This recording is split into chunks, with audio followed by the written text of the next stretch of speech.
normal dari volume cairan dan juga posisi dari elektrolit yang bisa menimbulkan permasalahan secara klinis. Jadi yang dimaksud dengan diuretik itu meningkatnya volume urin. Nah, nanti kalau disebut itu kan diuresis. Kalau disebut diuretic agent itu adalah obat yang bekerja di ginjal untuk mempercepat proses diuresis. Jadi dia akan memperbanyak volume urin yang keluar. Termasuk juga nanti akan bisa terjadi satu kondisi yang disebut dengan natriuresis. Meningkatnya juga natrium dari ginjal, ya kan? Nah, jadi kondisi-kondisi inilah yang bisa nanti menimbulkan permasalahan kalau ini tidak seimbang gitu ya. Secara fisiologis ini pembentukan urin. Nah, kalian kan udah tahu bagaimana fungsi ginjal itu. Dia akan ada ekskresi, sekresi, reabsorpsi, ekskresi. Nah, ya kan difiltrasi gitu ya, filtrasi. Kalau dia nanti pada akhirnya dia diekskresi, berarti dia mengeluarkan zat metabolisme dari tubuh, ya kan? Seperti kita sering bicara kalau obat itu nanti sebenarnya merupakan benda asing. Sebenarnya benda asing yang oleh tubuh secara fisiologis akan berusaha untuk dikeluarkan gitu. Walaupun kita memang membutuhkan obat untuk pada kondisi-kondisi dari tertentu, misalnya kita misalnya kita menderita satu penyakit gitu ya, kita membutuhkan obat, tapi secara prinsipnya tubuh akan mengenali semua benda asing yang masuk itu, semua zat yang masuk termasuk obat itu merupakan benda asing yang akan dikeluarkan dari tubuh. Nah, kemudian ada proses yang tadi difiltrasi dulu, nanti ada yang namanya kapsula Bowman, kemudian ada di mana di situ nanti ada nefron-nefron yang berfungsi untuk proses dari filtrasi. Jadi mana yang mau tetap mana yang tersaring, istilah tersaring kembali lagi dan nanti ke sistemik. Tapi kalau dia keluar gitu ya, loss dari yang filtrasi tadi, dia akan ujung-ujungnya sebenarnya akan keluar gitu dari dalam tubuh dengan proses ekskresi. Walaupun nanti akan ada tahapan-tahapan lagi seperti disekresi, kemudian di reabsorpsi kembali. Mana yang dibutuhkan akan diambil kembali. Jadi fungsi ginjal menyaring darah sehingga menghasilkan urin, kemudian membuang zat-zat yang membahayakan tubuh seperti urea, kemudian asam urat dan yang lain-lain ya. Kalau sudah berlebihan biasanya itu menjadi toksik. Kemudian seperti misalnya juga selain tadi dari zat-zat yang tadi, ada juga seperti gula. Jadi kalau kadar gula meningkat, biasanya itu prinsipnya sebenarnya kalau secara normal tubuh akan berusaha mengimbangi, maka akan berusaha mengeluarkan gula dengan cara dia akan proses osmosisnya gitu ya, sehingga nanti kita menjadi banyak kencing gitu ya. Itu kadar gula. Nah, ini juga fungsi dari ginjal untuk membuang zat-zat yang berlebihan dalam tubuh, termasuk apabila kadar gula meningkat di dalam tubuh. Kemudian mempertahankan tekanan osmotik cairan ekstraselular dan mempertahankan keseimbangan asam basa. Nah, seperti ini tadi kan ada filtrasi, prosesnya site 1, ada site 2, di mana nanti di sini ada proses mana terjadi proses penarikan kembali atau pengumpulan dari tubulusnya ya, sehingga kalau memang zat itu tidak lagi diperlukan oleh tubuh, maka dia akan mengalami proses terakhir yaitu ekskresi.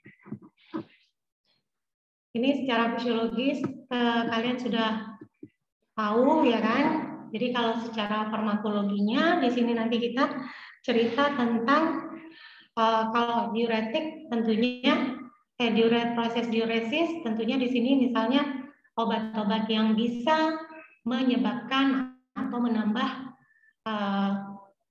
dari diuretik tadi, proses diuresis tadi. Nah, obatnya disebut dengan diuretik. Tujuan pemakaian diuretik ini biasanya pada kondisi-kondisi misalkan pada pasien yang mengalami tekanan darahnya tinggi. Nah, kalau kalian tahu blood pressure, tekanan darah sama dengan cardiac output dikali total peripheral resistance. Jadi kalau untuk cardiac outputnya sendiri, itu komponennya ada heart rate, denyut jantung, dikali stroke volume, kekuatan berdenyut. Itulah yang menghasilkan cardiac output. Jadi dari cardiac output dikali TPR, total peripheral resistance, di sini adalah resistensi perifer. Jadi yang mempertahankannya atau yang mempengaruhinya di sini bisa kekentalan darah, kemudian dari diameter pembuluh darah itu ya terutama, dan juga volume cairan di dalam tubuh. Artinya kalau volumenya meningkat, maka blood pressure akan meningkat. Makanya tadi tujuan dari obat diuretik diberikan salah satunya adalah untuk menurunkan tekanan darah tinggi atau hipertensi, gitu ya. Nah, jadi kalau dia volume darahnya itu menurun, berkurang, gitu ya, maka bisa blood pressure-nya akan menurun. Jadi kalau obat diuresis diberikan, diuretik tadi diberikan, maka blood pressure-nya bisa menurun karena dia akan menambahkan proses diuresis yang terjadi yang mempengaruhi ke total peripheral resistance-nya.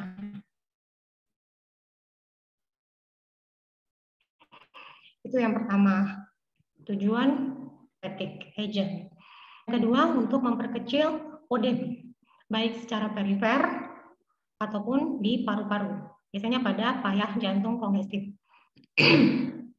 Atau diistilahkan pembendungan pada atau jantung gagal jantung istilahnya ya. Kalau sudah terjadi gagal jantung, kegagalan pemompaan, kemudian akibatnya tertumpuk cairan baik di perifer dan bisa nantinya juga penumpukan cairan itu bisa terdapat di paru-paru.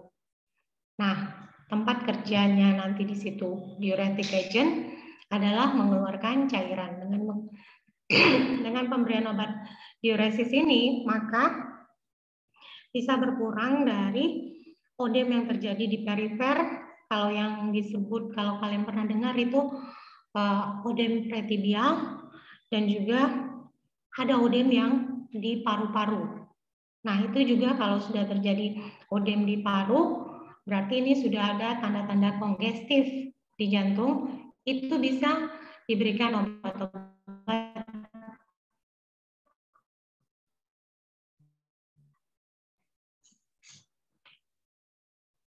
Nah, jadi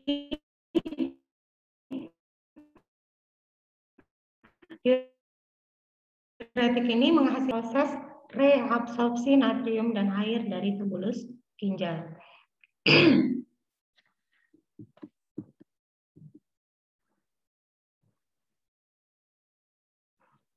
Nah, jadi efek antihipertensi dari diuretic agent ini meningkatkan pelepasan air dan garam natrium sehingga volume cairan turun, tekanan darah turun. Jadi hipertensinya juga bisa kembali normal seperti itu. Kemudian di sini obat-obat diuretik seperti ini, kelompok karbonik anhidrasa inhibitor.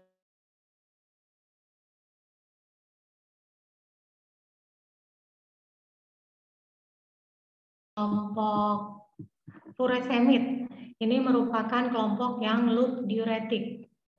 contoh obatnya furosemid. Jadi kalau disebut dengan diuretik kuat atau high ceiling loop diuretik atau disebut dengan loop diuretik, itu yang dimaksud seperti furosemid, asam metanitrat, ketakrinat, kemudian torsemid dan bumetanid. Itu yang ketiga, kelompok diazid. Jadi ada yang pertama apa tadi? Carbonic anhidrase,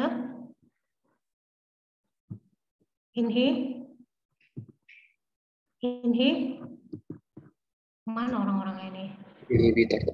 Inhibitor. Yang kedua? Furosemid. Ya, furosemid itu termasuk kelompok apa? Loop diuretik. Ya, kalau yang carbonic anhidrase inhibitor, contohnya? Acetazolamid. Nah, kemudian kita masuk ke kelompok yang ketiga, tiazid. Seperti klorotiazid, hidroklorotiazid, klortalidon. Nah, ini kelompok masuk kelompok diuretic agent yang golongan tiazid. Kemudian ada lagi yang hemat kalium, spironolakton, kelompok yang dia merupakan kerjanya menghambat dari kerja aldosteron.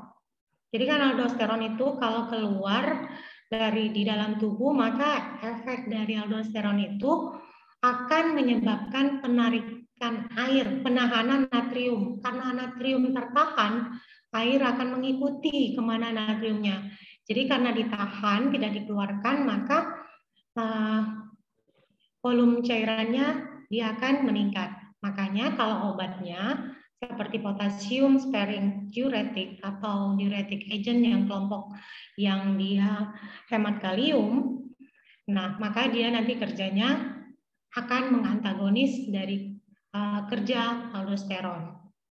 Kan kalau aldosteron dia menahan cairan, maka antagonis dia bekerja sebagai diuretic agent. Itu yang keempat. Kemudian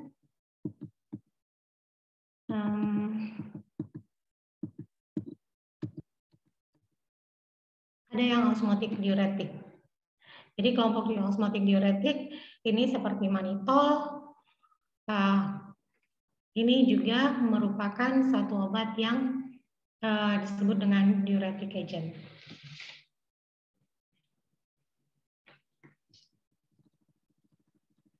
Kita kembali lagi ke sini.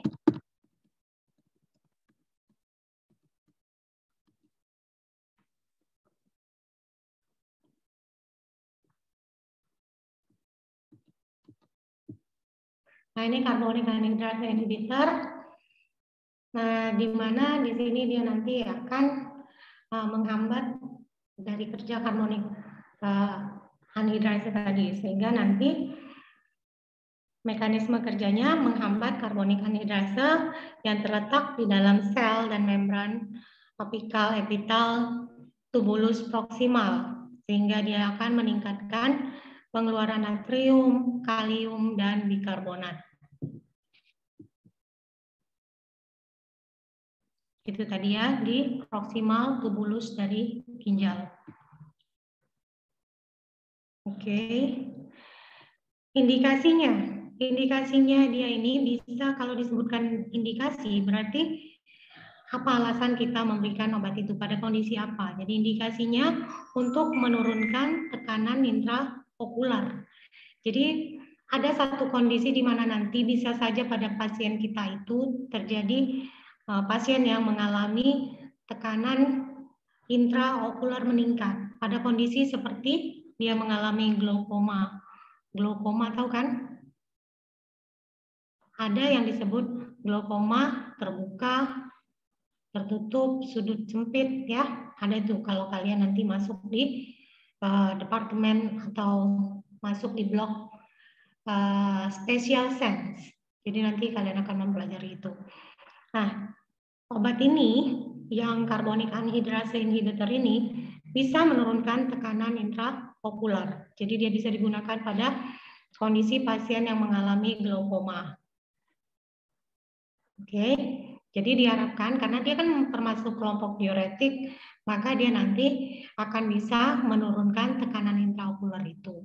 Karena di situ nanti memang cairan di dalam mata itu enggak keluar dengan baik, tertumpuk gitu, sehingga tekanan intraokularnya meningkat. Dengan manifestasi klinisnya nanti pasiennya merasa silau gitu ya, kemudian dia merasa pusing gitu, sakit melihat cahaya seperti itu.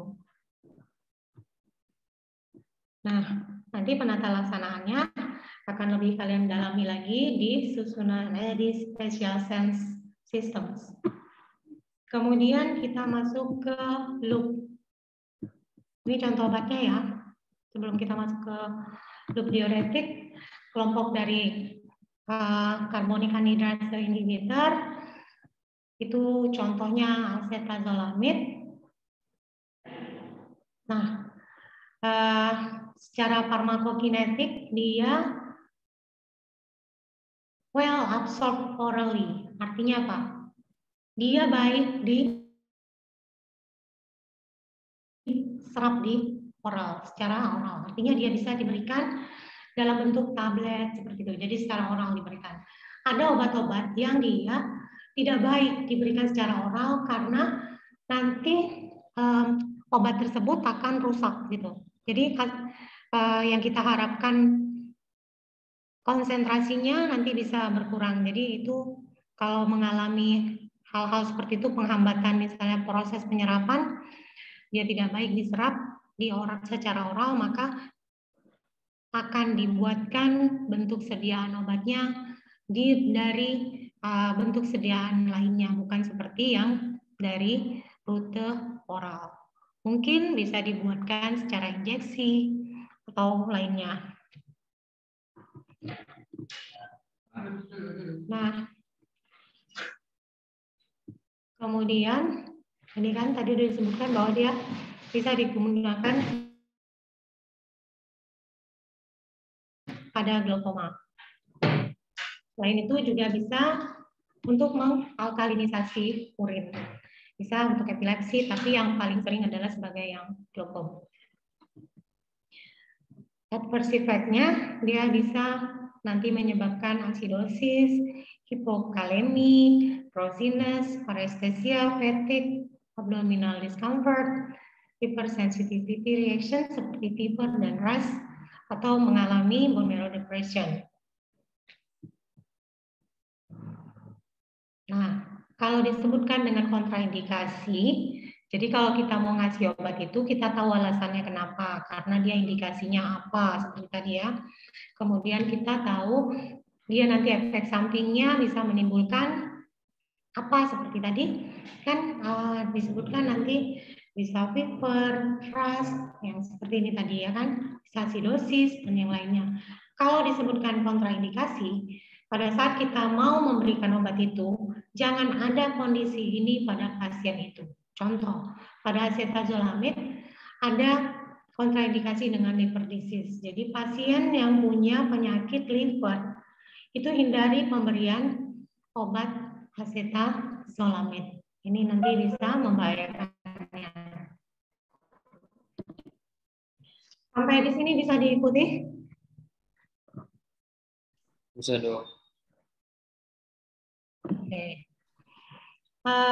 Berikutnya kita masuk ke loop diuretik. High ceiling loop diuretik atau disebut dengan diuretik kuat. Jadi kalian udah langsung tahu. Kenapa? Karena memang dia cepat dan banyak itu keluar dari volume urinnya. Ini yang paling digunakan gitu ya. Misalnya pada kasus-kasus seperti tadi ada odem, ya kan, baik odem perifer ataupun odem dari paru gitu. Nah, jadi di sini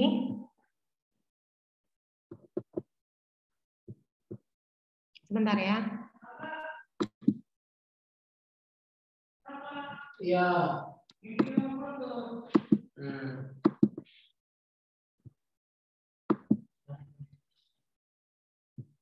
Tolong anak kan mama.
Maaf ya terputus tadi ya.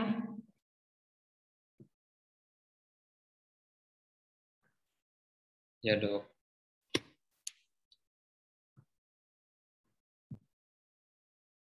Udah masuk ini? Sudah dok. Nah, sekarang kita masuk di loop diuretik. Loop diuretik di sini, aduh kenapa jadi ini?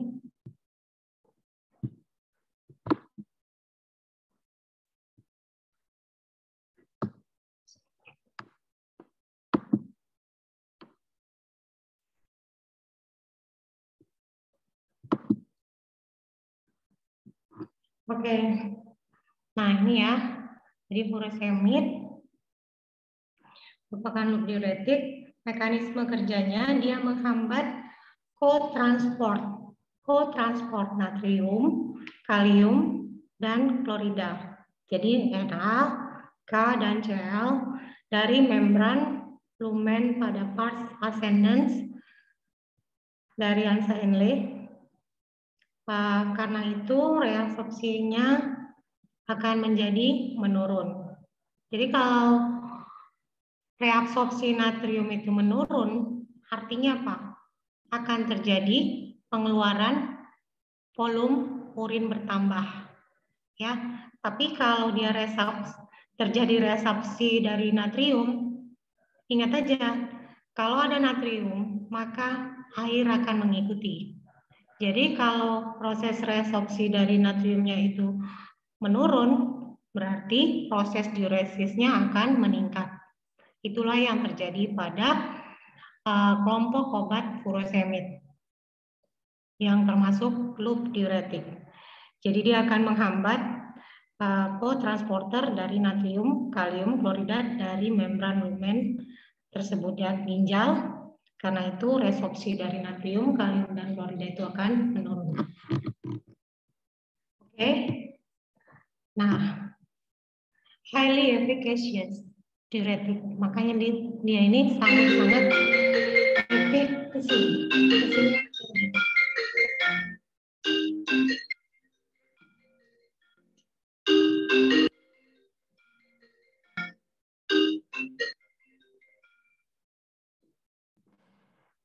Oke.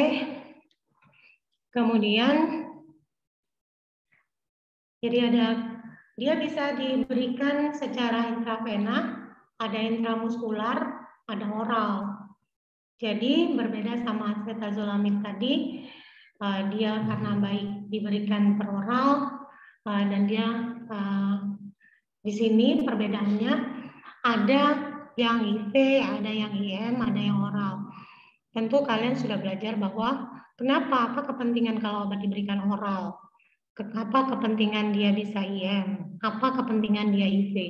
Jadi yang paling penting sebenarnya kalau urgen atau dia sangat harus segera gitu ya, itu biasanya obatnya harus dimasukkan IV, intravena. Tapi kalau dia yang tidak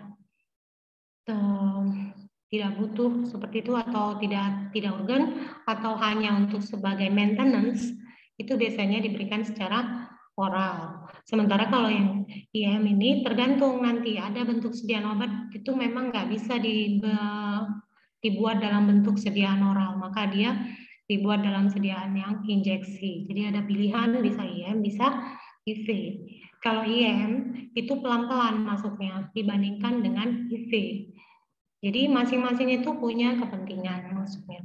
Jadi kalau misalnya pada kasus-kasus yang udem paru, apalagi udah sesak nafas pasiennya, itu harus diberikan yang furosemid.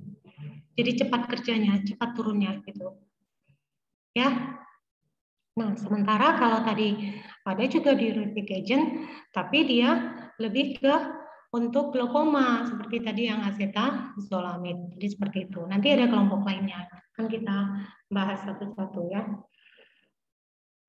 Kemudian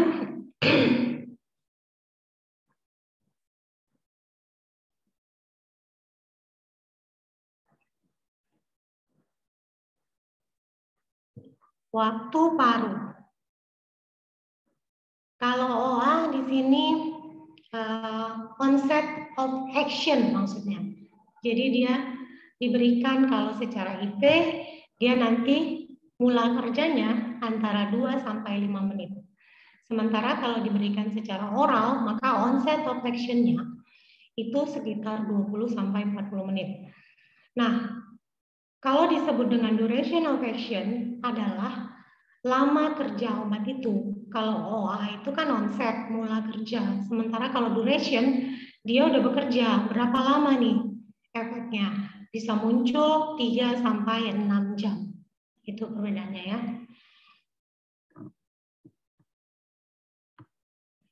Indication tadi udah disebut pada odem, baik odem paru, kemudian odem pretibia, gitu ya, yang sering kalau kalian lihat ada dokter apa istilahnya ya, memegang dari daerah kaki pasien sambil dipijit gitu ya.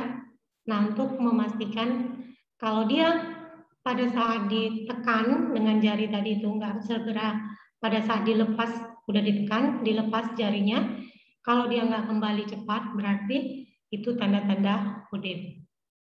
Itu. Nah, kita di sini nggak ada efek samping ya disebut ya. Sebenarnya dia punya efek samping itu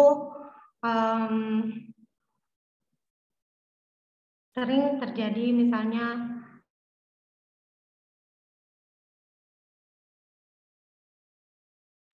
dia kan kerjanya bukan diazid ya, yang ini.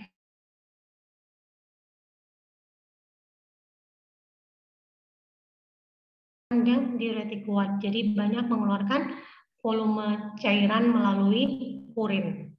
Nah, akibatnya juga bisa terjadi yang disebut dengan hipovolemia akut, banyak cairan yang keluar dari dalam tubuh. Yang kita takutkan nanti dia malah justru dehidrasi pula gitu. Jadi hati-hati. Memang kalau pemberian diuretic agent ini disarankan, ingat ya, disarankan pasiennya sebelum diberi obat itu ditimbang, ya kan, setelah diberi obat.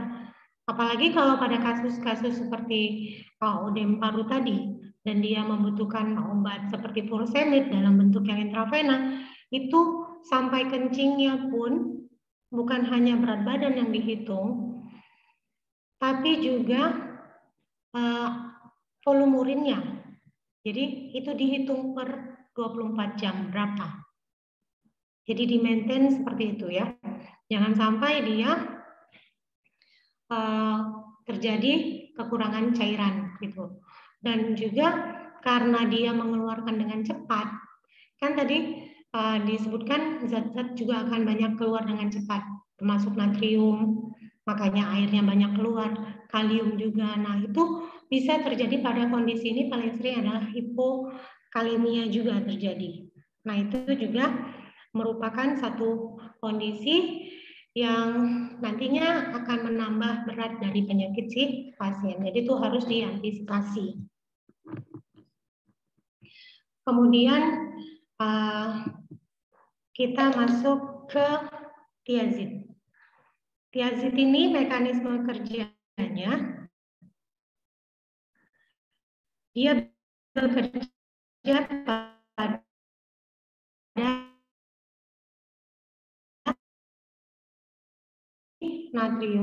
natrium klorida pada membran lumennya ginjal ya. Nah, ini dia cara kerjanya. Kemudian ini tadi sudah disebutkan natrium kalium ya, menghambat dari symporter dari natrium klorida pada luminal membran. Kemudian dia well absorbed orally, jadi bisa diberikan, nggak ada masalah kalau diberikan oral, itu nggak ada masalah, jadi baik terserap.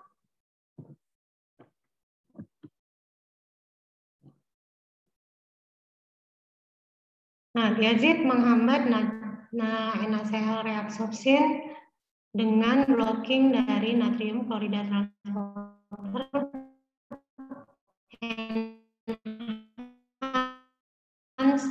kalsium. Dia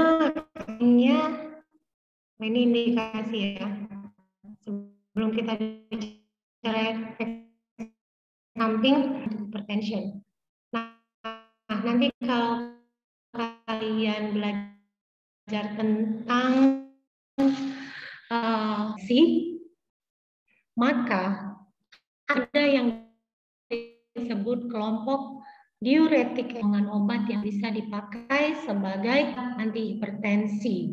Selain nanti ada yang golongan beta blocker, kemudian ada yang CACB, calcium channel blocker, ada yang alpha blocker, ada macam-macam. Nah, jadi bisa kelompok tiazid ini yang merupakan kelompok salah satu dari diuretic agent, dia bisa digunakan untuk obat hipertension.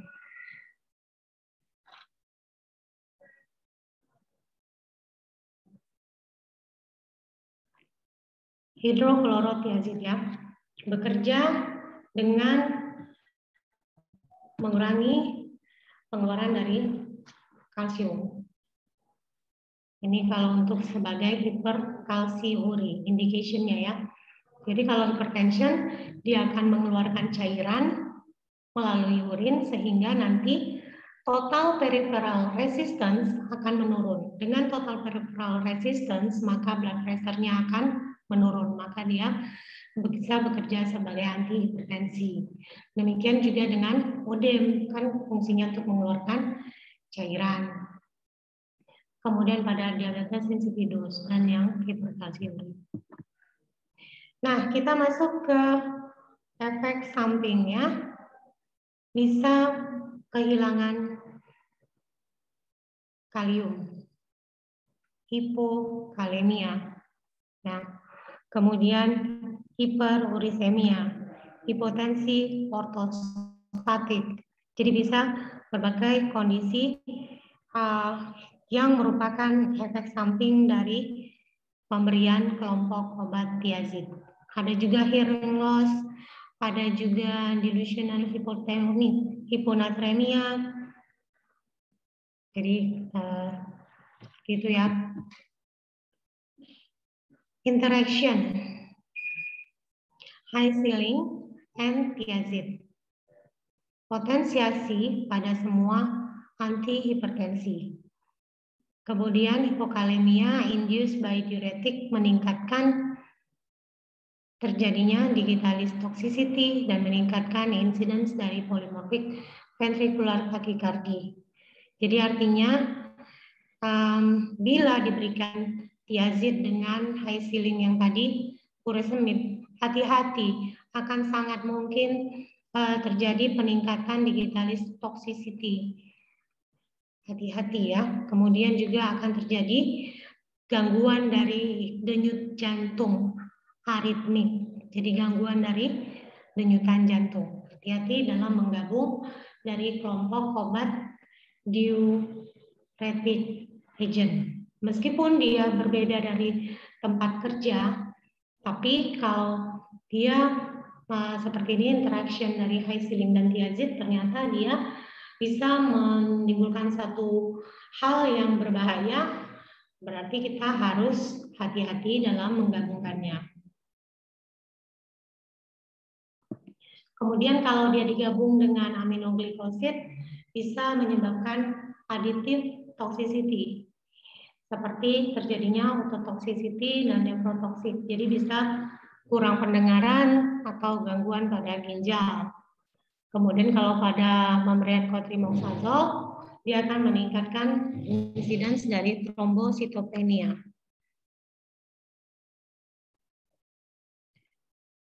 Oke, nah sementara kalau yang NSAID itu sebenarnya cenderung dia akan menahan daripada cairan. Nah sementara kalau obat-obat diuretik sebenarnya kan kita ingin mengeluarkan cairan. Nah itu sebenarnya terjadi interaction-nya berlawanan. Jadi ada yang saling menambahkan, ada yang menambahkan, tapi ada yang menambahkan di sifat toksiknya. Jadi kita harus melihat bagaimana nih kalau terjadi digabung, apa yang terjadi. Tuh.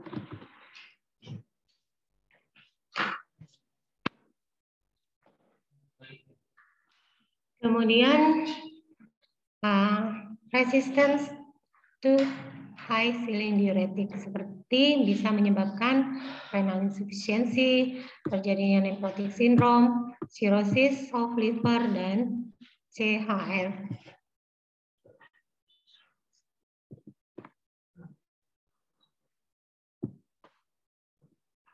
Kira-kira sampai di sini ada yang mau bertanya?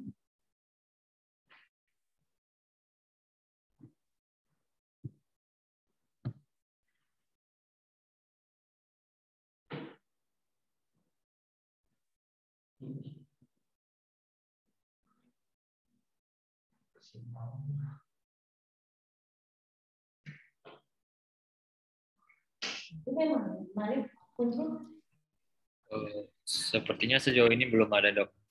Belum ada. Kita lanjut ya. Ya, Dok. Sampai yang mana ya?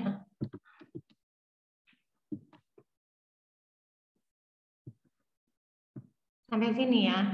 Yang resistance ini ya, bisa terjadi apa ya, bisa menyebabkan gangguan-gangguan dari organ. Nah, kemudian kita masuk yang hemat kalium tadi. Seperti contoh, kan kalau tadi disebutkan yang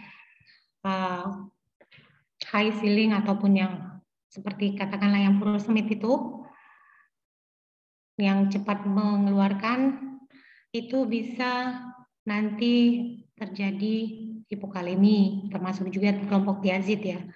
Nah, jadi kalau yang kelompok potasium sparing diuretik ini, justru dia nanti bisa hemat gitu, tidak terbuang banyak. Jadi mencegahlah terjadinya kondisi yang seperti tidak diinginkan, yang hipokalemi tadi gitu. Jadi ada pilihan-pilihan. Jadi kalau kondisi pasiennya seperti ini, apa nih baiknya dikasih gitu. Itu adalah contoh-contoh ataupun kondisi-kondisi yang sudah saya terangkan pada kondisi yang mana yang paling cocok. Kalau tiazid sebenarnya hidroklorotiazid ini paling sering yang tadi ya, hidroklorotiazid itu paling sering digunakan pada kelompok untuk diuresis atau pada kondisi sebagai antihipertensi pada orang lansia, paling sering. Gitu. Selain dari yang ACE inhibitor ya, ada juga yang kelas ACE inhibitor. Tapi kalau ACE inhibitor nanti kalau kita bicara lagi, ada lagi kekurangan dan kelebihannya dibanding dengan yang kelompok tadi. Nah, sekarang kita masuk ke hemat kalium, potasium sparing diuretik, aldosteron antagonis. Tadi sudah disebutkan bahwa kalau aldosteron rilis, maka akan menyebabkan natrium terkumpul di dalam tubuh. Akibatnya apa? Tadi kan sudah disebutkan, air akan mengikuti natrium, maka akan terjadi peningkatan volume cairan.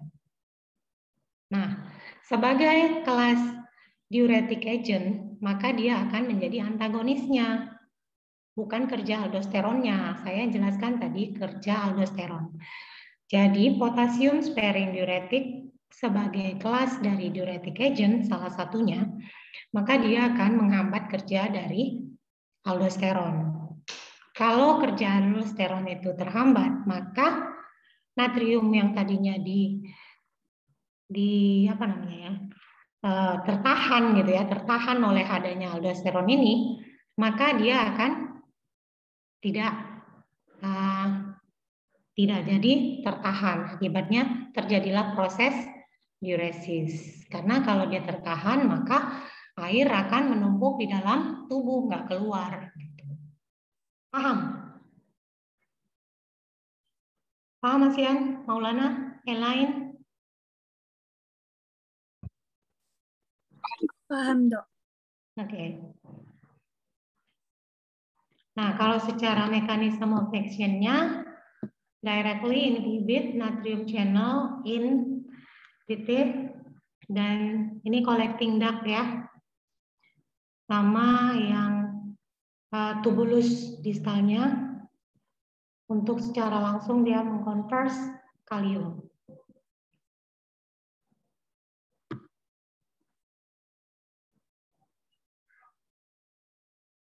Oke. Yang termasuk golongan ini tadi sudah disebutkan spironolakton salah satunya. Kemudian ada triamteran. Nah, ini termasuk yang kelompok hemat kalium.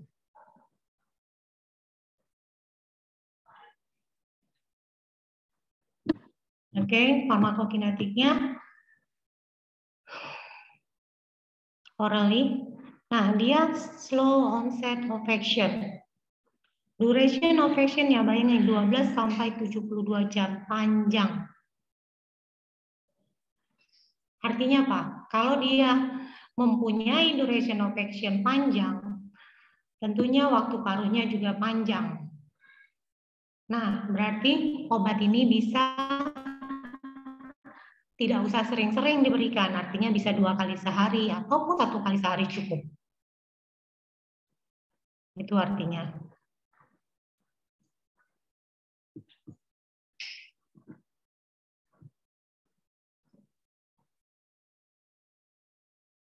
Oke, ini secara farmakodinamik tadi ya, collecting tubule and duct.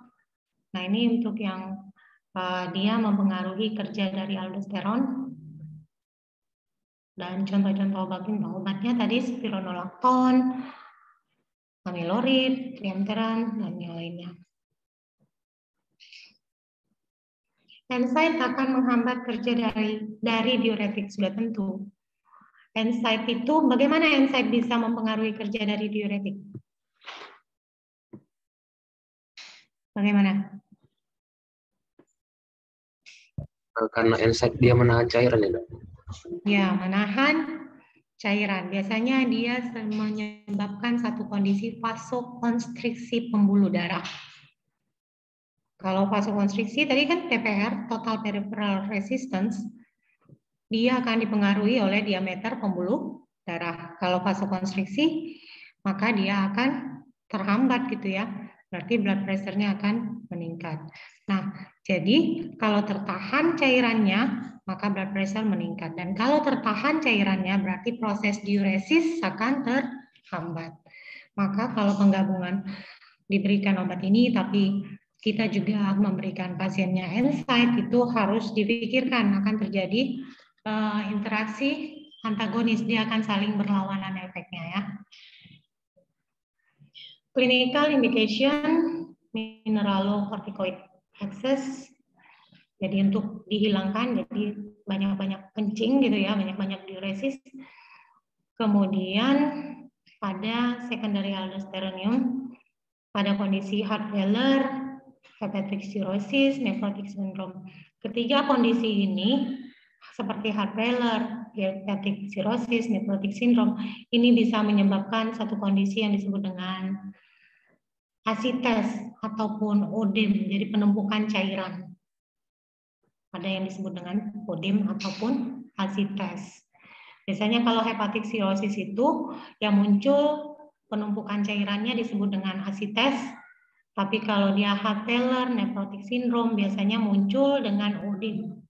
Kalau nephrotic syndrome, odemnya itu odem anasarka, keseluruhan tubuh. Jadi sampai mukanya itu pun bengkak.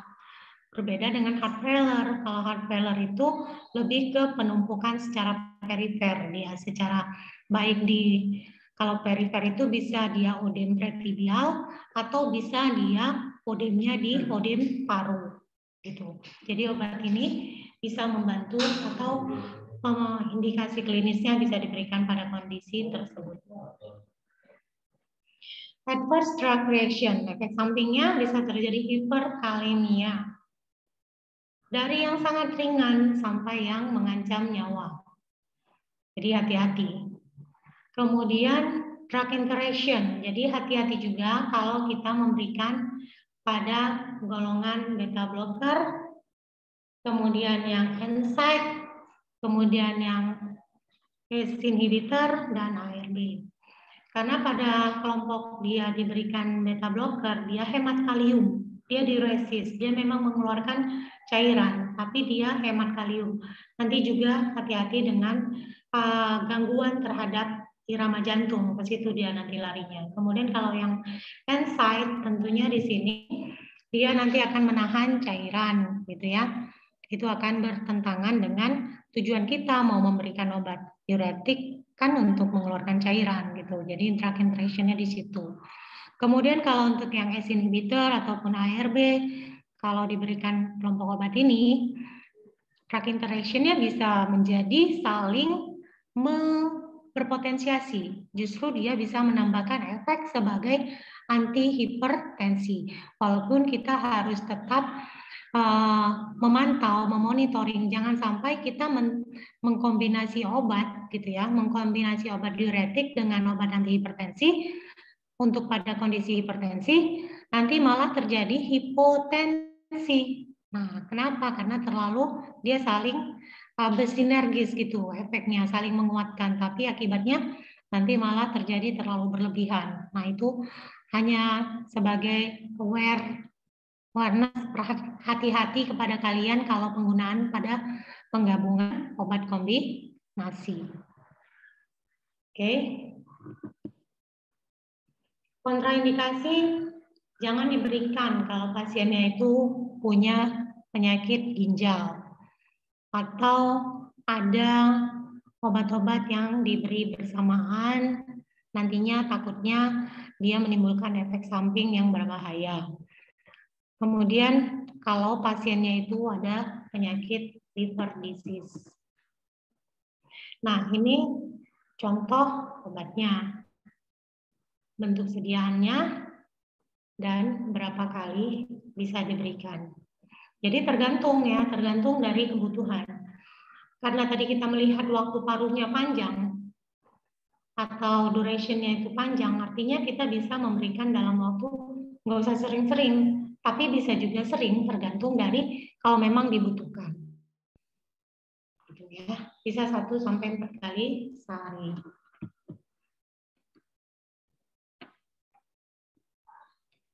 Kemudian masuk ke diuretik osmotik. Osmotik diuretik manitol.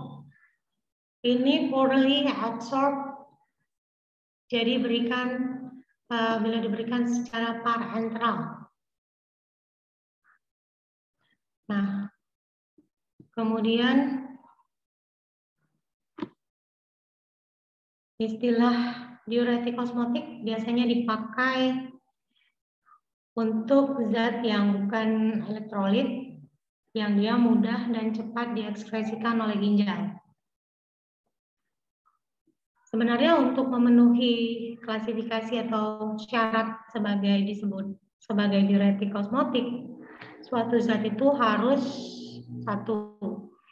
Zat tersebut harus bisa difiltrasi secara bebas di glomerulus. Kemudian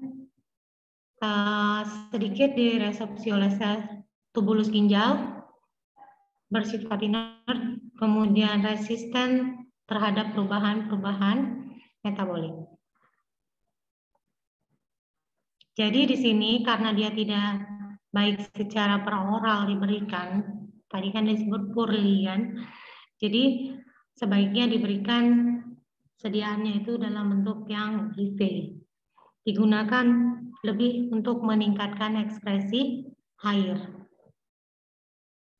Nah, ini cenderung dia pengguna bukan lebih ke hipertensi, tapi lebih ada untuk pengobatan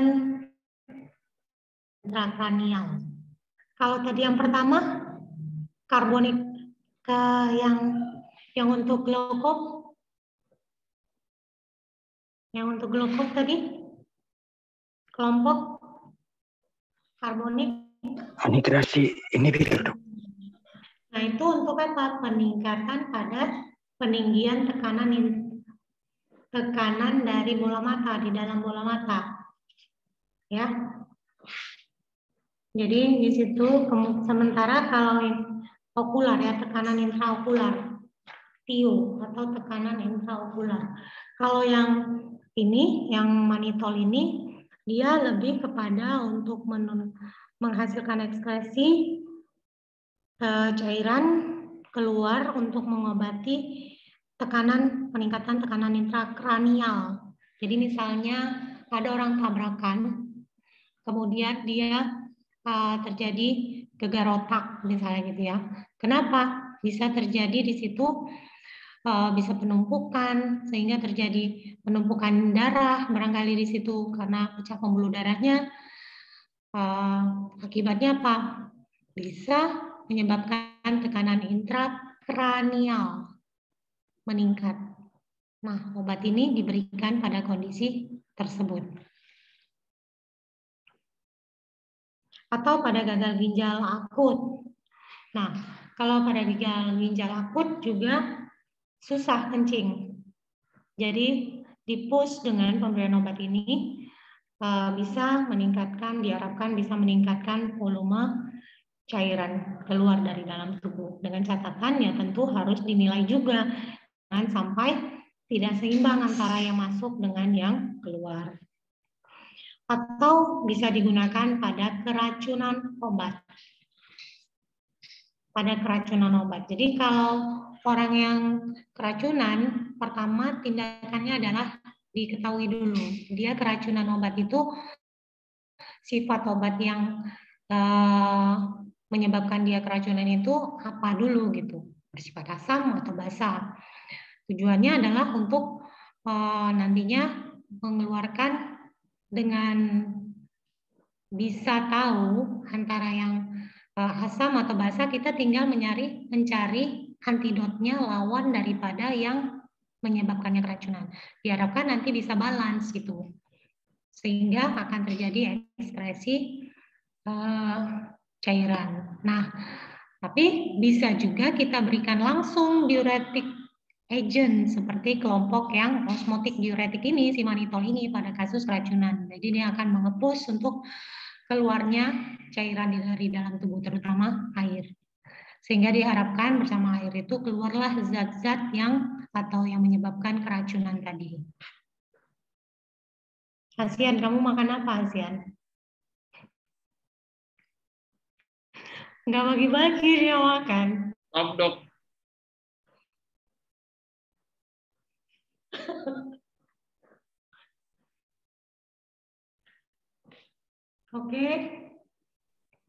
Oke, nah, nggak apa-apa. Kalau sama saya nggak apa-apa ya, tapi sama yang lain nggak tahu. Clinical indication. Untuk meningkatkan urine volume, to maintain urine volume, pada kasus hemolisis, rhabdomyolysis. Nah, ada lagi yang lebih spesifik lagi gitu. Tahu nggak hemolisis? Apa tuh?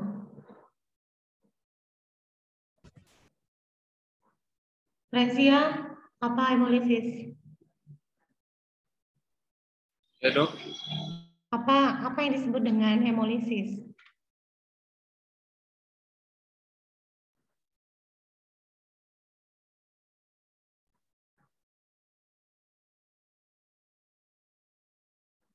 Pecahnya Ya udah, merah, Dok. don't ya. We don't know. Kalau rhabdomyolysis? Apa, Dok?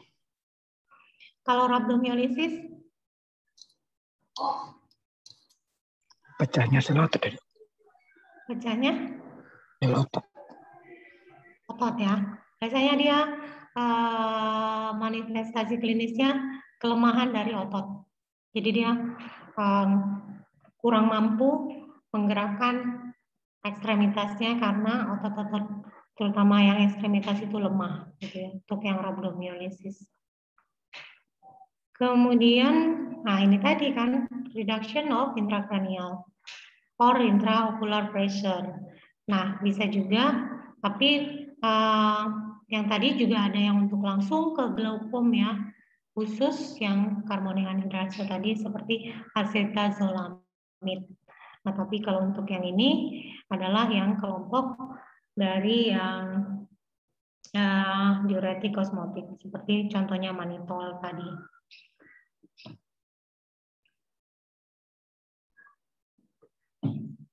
Adverse drug reaction-nya extracellular volume expansion dan bisa menyebabkan dehydration, hipernatremia. Oh, ini ada bisa kita lihat di sini kalau furosemid itu efikasinya sangat kuat. Ya kan? Thiazid mengikuti intermediate. Kemudian kalau yang manitol juga high ya efikasinya. Makanya kalau yang furosemid ini amat sangat cepat kerjanya. Maka pada kasus-kasus emergensi kalau membutuhkan pengeluaran cairan dengan cepat biasanya diberikan secara intravena yang kelompok furosemid.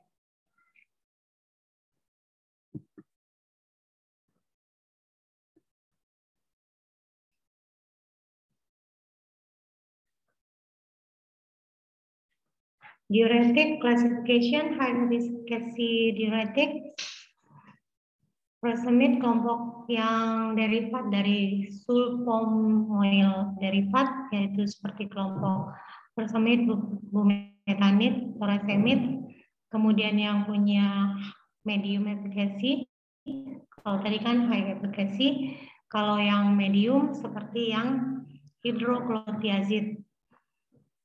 Nah, makanya dia mirip-mirip dengan yang furosemid, si hidroklotiazid juga bisa menimbulkan kondisi hipokalemi. Kemudian ada yang weak or adjunctive diuretik seperti kelompok karbonik anhidrasa inhibitor, acetazolamid yang diberikan untuk pada kasus misal contoh glaukom, kemudian ada potasium sparing diuretik seperti yang kelompok bekerja sebagai antagonis aldosteron, contohnya spironolactone. Nah, ini pada kasus-kasus kalau kita tidak ingin terlalu mengganggu kalau kondisi terjadinya hipokalemi, makanya kita menggunakan yang kelompok hemat kalium yaitu diuretik yang kelompok aldosteron antagonis, yaitu spironolakton. Kemudian ada yang kelompok osmotik diuretik, manitol, ini cenderung diberikan untuk menurunkan tekanan intrakranial. Jadi kalau pada kondisi seperti apa terjadi peningkatan intrakranial, misalnya pada kondisi terbentur sehingga terjadi perdarahan, terjadi peningkatan tekanan intrakranial. Nah, bisa diberikan yang kelompok osmotik diuretik. Oke. Nah, ini secara ringkas penggunaan klinik diuretik. Hipertensi, kelompoknya tiazid, diuretik kuat, merupakan pilihan utama, terutama pada yang kelompok tiazid pada kasus-kasus yang membutuhkan pengeluaran cairan, seperti juga pada diuretik kuat furosemid. Dia butuh efek diuretik yang segera. Nah, kalau yang diuretik hemat kalium, kalau pada kondisi yang dia memang kalau kita berikan nih bahaya karena pasiennya nggak boleh pada kondisi terancam bisa hipokalemi gitu ya, maka kita berikan yang hemat kalium. Kemudian ada kondisi penyakit payah jantung, obatnya bisa diberikan tiazid, diuretik kuat. Ada pilihan-pilihannya maksudnya gitu ya. Oke, sebelum kita lanjut ke anti diuretik, ada yang mau ditanyakan di sini? Izin bertanya, Dok. Ya. Kenapa, Dok, tadi yang kalau tiazid itu efek sampingnya hipokalemi, sedangkan yang spironolakton efek sampingnya, Dok, hiperkalemi, Dok. Padahal sama-sama diuretik. Ya, memang dari sifat obat itu sendiri, memang dia kalau diberikan kan kelompoknya tadi disebutkan, terutama yang lebih kuat lagi, yang paling kuat adalah furosemid. Baru dia mengikuti tiazid. Kalau furosemid itu high loop ya kan, yang kelompok yang obat yang diuretik high ceiling untuk excretion gitu. Nah itu kelompok furosemid yang paling kuat dari diuretik. Kemudian mengikuti tiazid. Tiazid ini contohnya seperti hidroklorotiazid. Nah karena dia high dari efeknya mengeluarkan cairan gitu ya, terutama juga dia mempengaruhi di kaliumnya gitu. Jadi kalau kaliumnya juga keluar banyak gitu ya, akan terjadi hipokalemi di dalam tubuh gitu. Itu untuk yang kelompok furosemid dan tiazid.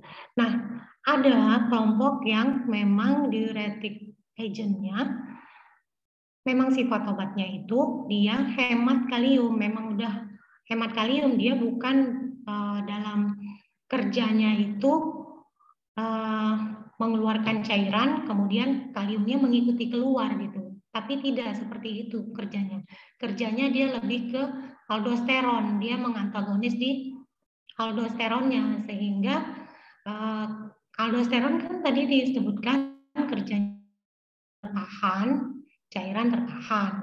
Nah, kalau sebagai antagonisnya nih, si spironolakton sebagai antagonis dari aldosteron, maka nggak ada yang menahan natriumnya, kan udah disebutkan juga. Kalau natrium keluar, berarti cairan juga keluar.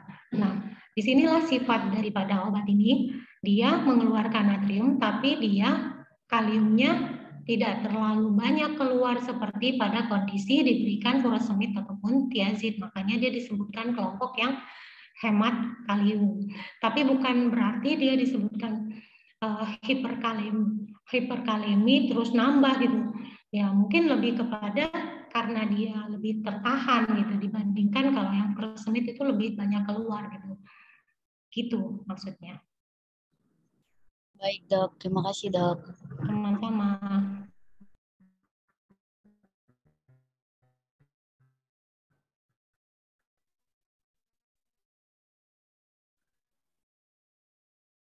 Ada? Kalau nggak ada, saya mau coba. Ini di stop share. Kemudian saya share screen untuk yang antidiuretik. Salah. Oke. Bisa terlihat? Bisa. Oke ya. Nah, ini hanya menambahkan sedikit saja. Secara prinsip, kalau tadi diuretic agent berarti menambah volume urin yang keluar. Sekarang antidiuretik menahan, jangan keluar gitu. Nah, lucu ya. Ya itu tadi, di awal kan disebutkan bahwa obat ini masuk untuk menyeimbangkan kondisi. Jadi kalau misalnya terlalu berlebih cairan, keluarkan. Itulah prinsipnya. Misalnya pada kondisi dia gagal ginjal, ya kan, berarti ginjalnya mengekskresi udah nggak benar lagi gitu. Jadi perlu bantuan obat membantu mengepus, kasih diuretik gitu kan, diuretic agent. Atau pada kondisi yang meningkat tekanan intrakranial atau tekanan intraokular atau pada odem paru, pada odem retinial gitu. Nah, kondisi itulah yang butuh untuk mengeluarkan cairan, maka diberilah diuretic agent. Sekarang ada kondisi dia justru mau menimbulkan satu kondisi yang menahan pengeluaran cairan, gitu.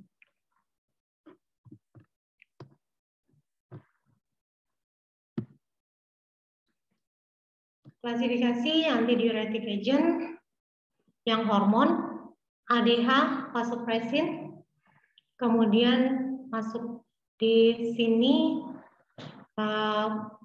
lebih dari untuk yang amiloid ya, untuk yang tiazid juga, tapi dia di sini kerjanya antidiuretik. Beda sama hidrokhlorotiazid.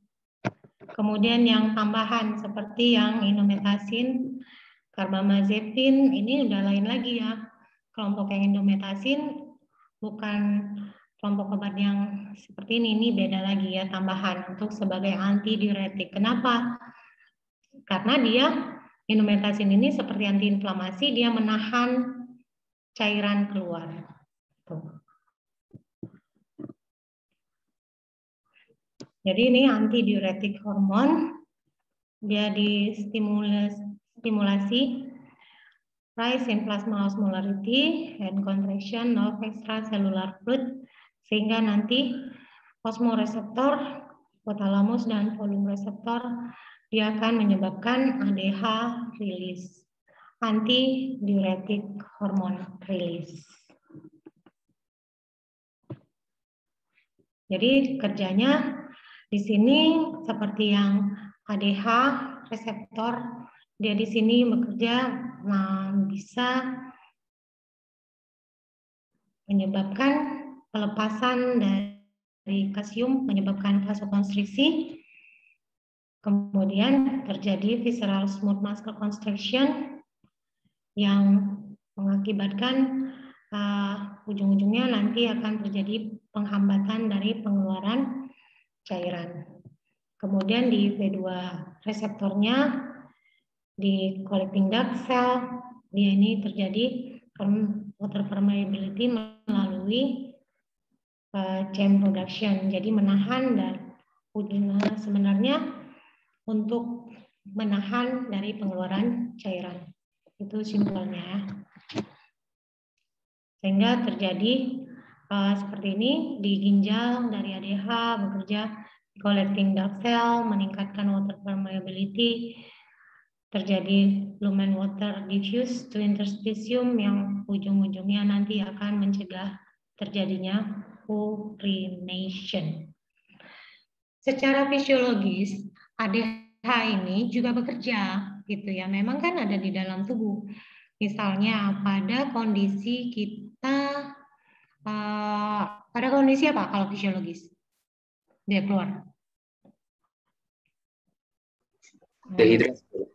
Ya, dehidrasi. Jadi jangan lagi dengan kita kencing lagi bertambah nanti, makanya ditahan, keluarlah hormon ADH tadi sehingga menahan dari atau prevent urination.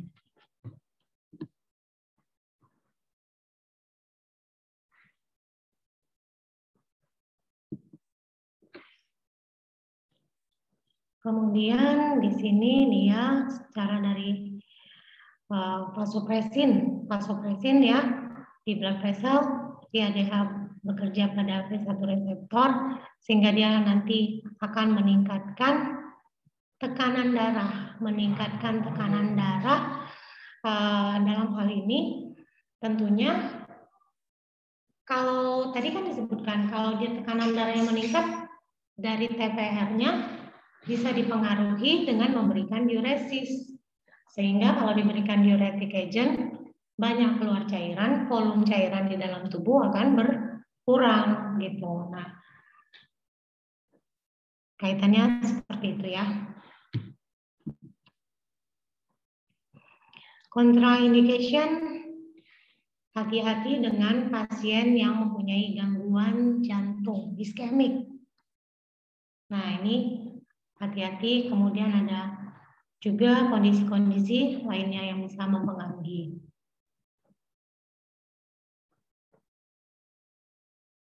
Ini simpelnya seperti itu aja ya. Itu hanya sedikit tentang anti diuretik. Karena untuk secara klinisnya juga lebih banyak penggunaan yang diuretic agent dibandingkan yang anti diuretik. Oke?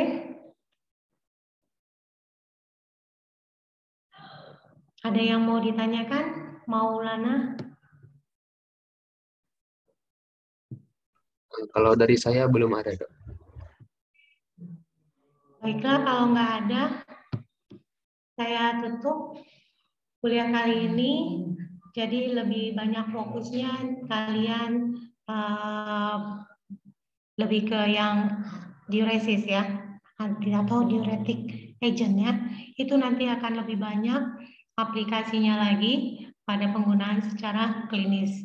Seperti tadi ada glaukom, ada yang peningkatan tekanan intrakranial, kemudian ada untuk anti hipertensi, ada yang untuk gagal ginjal. Jadi itu akan pada blok-blok berikutnya kalian akan lebih banyak lagi belajar tentang manfaat dari penggunaan diuretic agent. Baiklah, kalau nggak ada pertanyaan lagi. Izin bertanya, Dok. Ya, Ivana. Ya, Dok.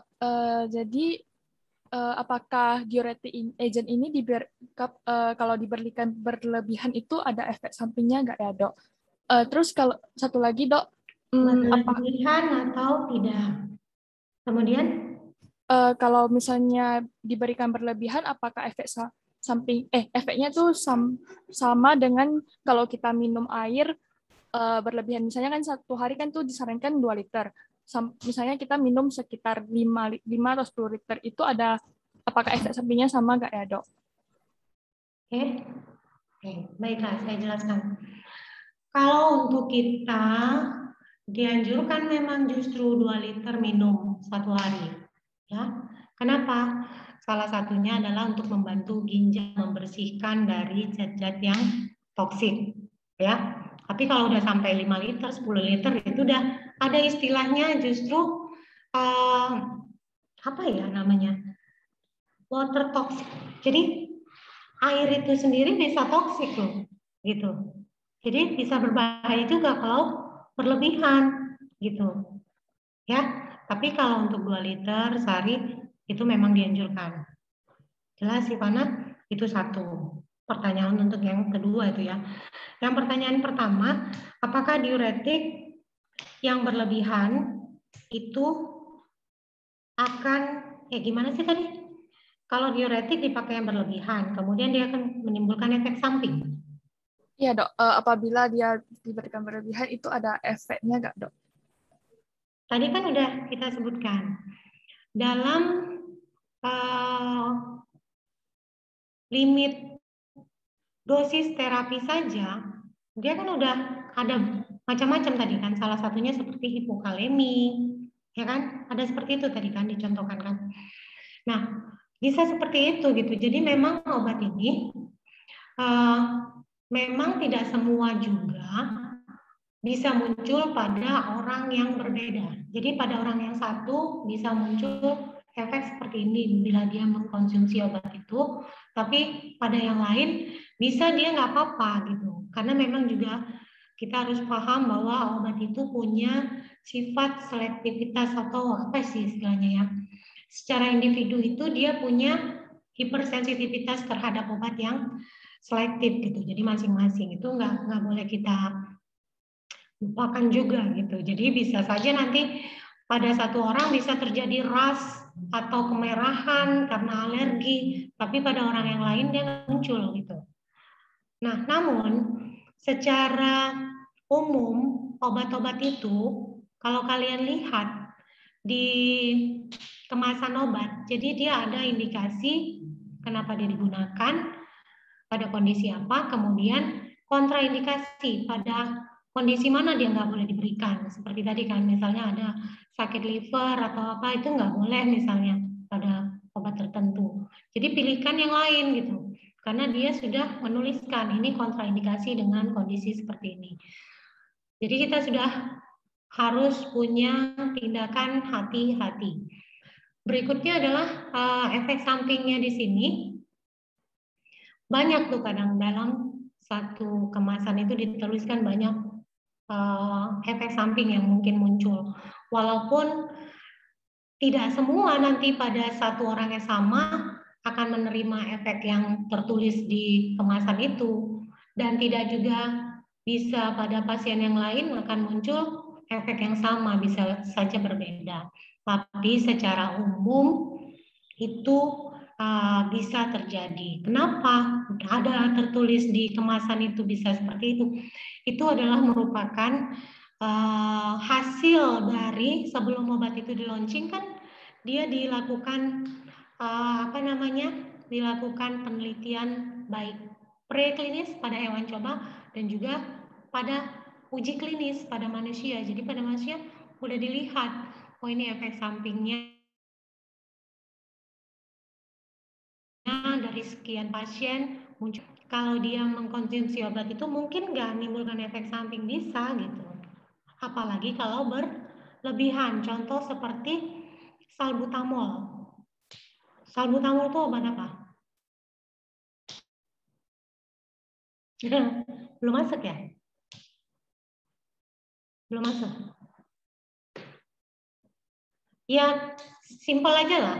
Kalau kita berikan diuretic agent berlebihan seperti furosemid tadi, bukan tidak mungkin dia terjadi dehidrasi. Terlalu banyak cairannya keluar. Akibatnya apa? Dehidrasi. Contohnya seperti itu. Jelas gimana? Terima kasih, Dok. Ya, baiklah. Ada lagi? Kalau nggak ada, boleh leave ya. Semoga ilmunya bisa bermanfaat.